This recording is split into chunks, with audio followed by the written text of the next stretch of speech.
Eh, Dentro de lo que es el uso ya de Linux, hemos visto que Linux lo podemos ir trabajando en distintos frentes.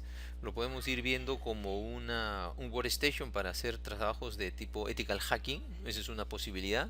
La otra posibilidad es utilizar nuestro Linux como utilizarlo en el Security Office Center, ¿no? En nuestro centro de seguridad, ¿no? En este caso, por ejemplo, la gran ventaja que tiene Linux ahí es que nosotros podemos realmente, y bueno, y no hay que hacer, uno no tiene ya por qué hacerlo, ¿no? Porque tenemos distribuciones Linux que ya vienen, ¿no? Con una serie de programas ya preinstalados que nos permiten justamente trabajarlo sin ningún problema en un Security Operation Center, en un SOC, ¿bien?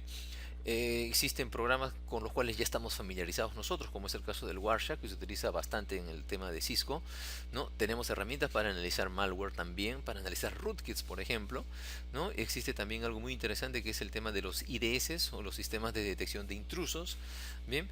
También, por supuesto, en la parte de firewalls. Entonces tenemos toda una batería realmente de programas que nos van a permitir hacer un seguimiento, ¿no? De malware, poder proporcionar seguridad. Entonces, muy útil el contar con un Linux en un Security Operation Center, ¿ya? En un SOC. ¿Bien? Ahora, eh, un caso particular de Linux hecho a la medida justamente para lo que es el tema de penetration testing, ¿no? O para ethical hacking es el caso del Kali. ¿Bien? Como ustedes saben, si nos remontáramos unos 5 años atrás, no existía Kali, lo que existía era el Backtrack, ¿no? Y el Backtrack era la distribución Linux hecha a la medida para hackear, ¿no? Toda la gente que piensa y que sueña con hacking y todos esos tipos de cosas, ¿no? Siempre era el Backtrack la herramienta a utilizar, ¿no? En este caso el sistema operativo, ¿no? Bueno, luego de varios cambios, ¿no? La siguiente versión, hubo un cambio, una actualización de Backtrack, y ahí es donde justamente apareció Kali, ¿no? El famoso Kali Linux, que hoy por hoy se utiliza ampliamente como herramienta de penetration testing. ¿Bien? Entonces acá, por ejemplo, ¿para qué los podemos utilizar? ¿No? Para pruebas de penetración, ¿no? Lo que les estaba comentando, el tema de penetration testing, ¿no? También para poder buscar vulnerabilidades en algún tipo de sistema, para poder identificar, por ejemplo, direcciones IP que se encuentren activas en una red, ¿no? Hacer un barrido, ¿no? Esos ping de tipo barrido que permiten hacer un barrido desde una dirección IP determinada hasta una dirección IP definida, ¿no? Entonces, todas las direcciones IP intermedias son barridas en cuestión de segundos, ¿no? Eso para detectar equipos activos, y también existe la posibilidad de poder hacer un seguimiento en función a puertos, ¿no? Y a través de los puertos llegamos a las aplicaciones o a los servidores que se estén ejecutando, ¿no? Y sabiendo que se está ejecutando un servidor web, un FTP, un SMTP o algo por el estilo, podemos luego tratar de ver qué tipo de servidor web, por ejemplo, está corriendo. Si está corriendo un Apache, si está corriendo un Nginx, ¿no? O de repente un IIS. Y si llegamos a ese nivel de conocimiento, el siguiente paso podría ser tratar de identificar la versión. ¿Qué versión de sistema de servidor web está corriendo?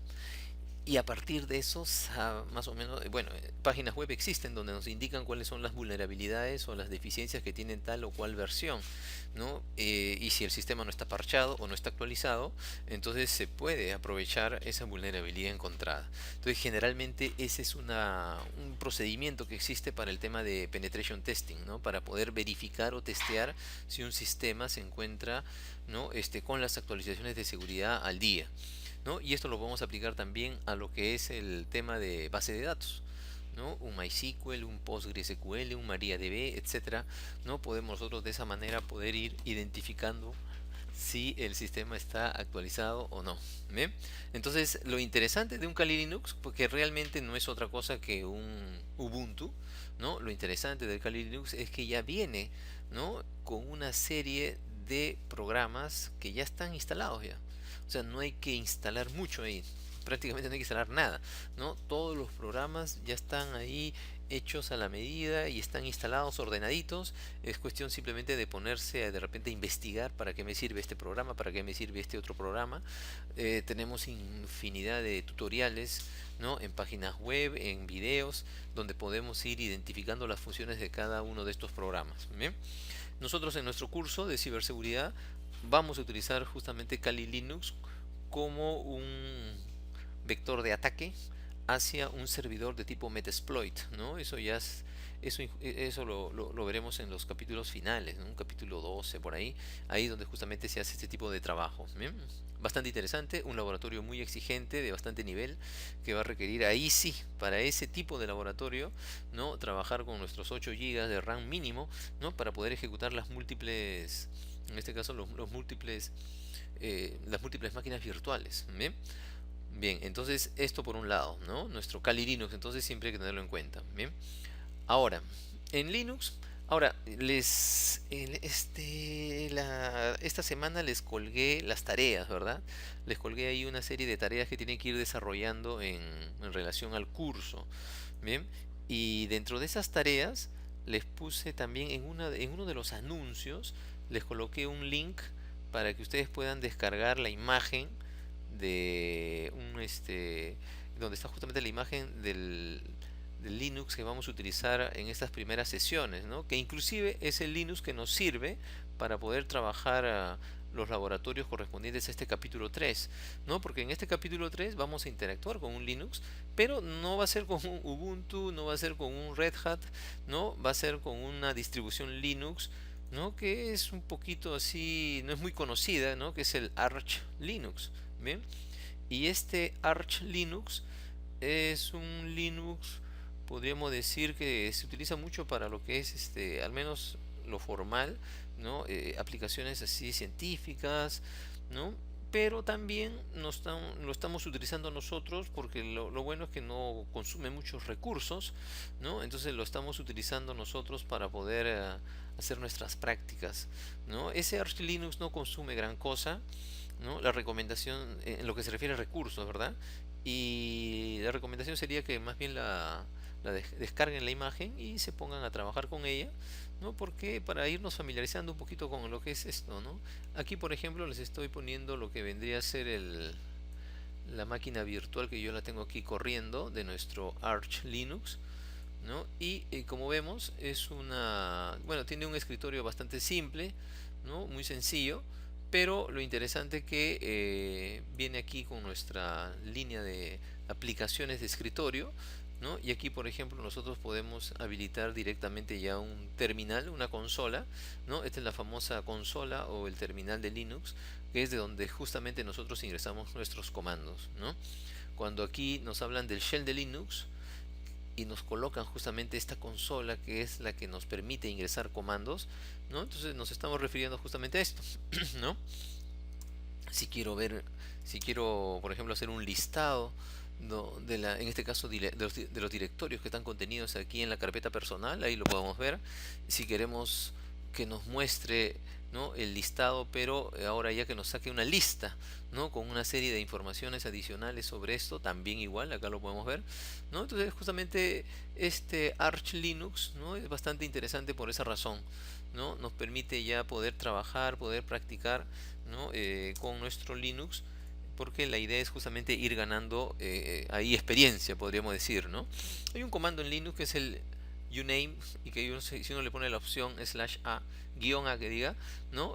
Como podemos ver acá, nos muestra, nos identifica, ¿no? El tipo de Linux con el cual estamos. Este Linux, les repito, es un Arch Linux, es una versión 4.15. Y nuevamente, eso sí, será un Arch Linux, pero está basado en una distribución Debian, ¿no? O sea que si sabemos Ubuntu, sabemos Arch. Nos vamos a poder, ¿no? Familiarizar rápidamente con esta distribución. ¿Bien? Esta imagen, ¿no? Dicho sea de paso, esta imagen de Linux se utiliza bastante a lo largo de los laboratorios que vamos a ir desarrollando en el curso, ¿no? Por esa razón es bueno descargarla y instalarla, ¿no? Y ponerse a trabajar con ella, ¿no? Porque se va a utilizar bastante. ¿Bien? Hoy día tenemos nuestra primera clase de Linux, pero para ciberseguridad hay que estar bastante familiarizado con Linux, ¿no? Es un punto que hay que tener bastante en cuenta. Bien, entonces aquí tenemos las aplicaciones de emulación de terminal, como bien dice acá, proporcionan acceso a la línea de comando, ¿no? Tenemos varias consolas, ¿no? Nosotros tenemos estos son los distintos nombres que pueden tener las consolas de ingreso de comandos, ¿no?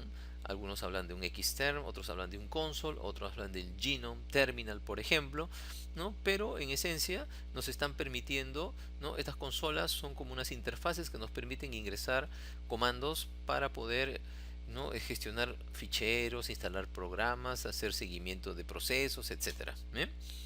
Bien, entonces, y acá miren, justo tenemos una lista, ¿no? De varios ahí programas, ¿no? Que nos van a permitir trabajar en Linux, que acá están catalogados justamente como comandos básicos, ¿no? Son los comandos básicos, lo mínimo que deberíamos manejar en relación a nuestro Linux para poder movernos con relativa tranquilidad, ¿no? Dentro de nuestro curso. Bien, poco a poco vamos a ir viendo justamente el uso de cada uno de estos comandos en los laboratorios correspondientes a este capítulo. También ahí se va a practicar sobre esto, así que no hay que tenerle mucho miedo. Acá tenemos algunos comandos adicionales que están orientados principalmente a la parte de gestión de ficheros, ¿no?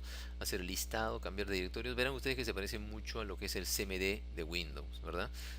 Hay algunas coincidencias, ¿no? En el caso del CD, por ejemplo. No, claro, también hay otros comandos que definitivamente no los tenemos, ¿no? El grep, el cat, ¿no? Ahí no hay nada no tiene nada que ver uno con el otro ahí, ¿bien? Pero bueno, estos son los comandos básicos. Serían los comandos de gestión de ficheros o de archivos, ¿bien? Ahora, en Linux, algo que es muy importante es saber editar archivos de texto. ¿Bien? Linux se encuentra bastante orientado a ficheros, ¿no? Muchos de repente ustedes habrán escuchado por ahí hablar de que Linux es un sistema operativo, ¿no? Que se encuentra bastante orientado a lo que es archivos, ¿no? Entonces, en Linux, resumiendo, todo se trata como un archivo. O sea, cualquier recurso del equipo que va a ser gestionado por el sistema operativo, nosotros lo podemos, en última instancia, tratar o visualizar como si fuera un archivo. Por ejemplo, la memoria, por ejemplo, los dispositivos de almacenamiento, los discos, ¿no? Si yo cuento con una unidad de flash drive, por ejemplo, inclusive el mismo monitor, ¿no? Entonces, todo en última instancia que diga, se reduce a ficheros. ¿Bien? Cuando se trata, por ejemplo, de instalar programas, cuando tenemos que instalar algún tipo de servicio, digamos un Apache Web Server, por ejemplo, o un Nginx, ¿no? Cuando yo quiero hacer algún tipo de cambio o modificación, ¿no? En estos programas, también existirá un archivo de configuración donde podremos hacer los cambios, ¿no? Entonces, es muy útil, ¿no? Poder gestionar correctamente nuestros archivos. Y para eso Linux nos proporciona editores.